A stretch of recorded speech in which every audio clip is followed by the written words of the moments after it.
भावा, लाईफ मध्ये किती जरी हरलास तरी एक लक्षात ठेव, mitochondria is power of safe sale.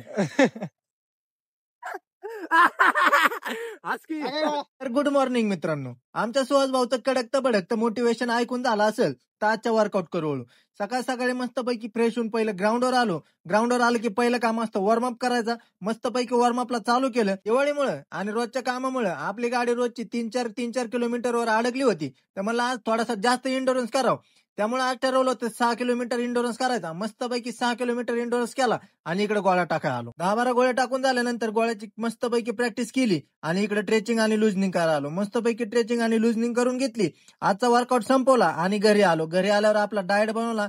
मस्तपैकी डाएट पूर्ण केला आणि सरळ लायब्ररीत जाऊन बसलो. सध्या तर आपल्याला ग्राउंड पेक्षा जास्त अभ्यास महत्वाचा आहे, म्हणून ग्राउंड थोडंसं कमी आणि अभ्यास थोडासा जास्त. म्हणून संध्याकाळी काही गोळा टाकायला जात नाही. मस्तपैकी मग 8 वाजता सगळा अभ्यास उरकवला आणि हृदय भाऊच्या घरून बॅग बिग घेऊन डायरेक्ट पोहोचलो. या दिवाळीत आपण काही मोठी खरेदी केली नव्हती, पण आज भाऊ म्हणला आपल्याला मोबाईल घ्यायचा आहे, म्हणून मस्तपैकी भावाला मोबाईल घ्यायला गेलो. मस्तपैकी मोबाईल वगैरे घेतला. मग आपल्या दिवसाची आज इथंच करू समाप्ती. भेटू उद्याच्या नवीन ब्लॉग मध्ये. तोपर्यंत आपल्या आयडीला फॉलो करून ठेवा.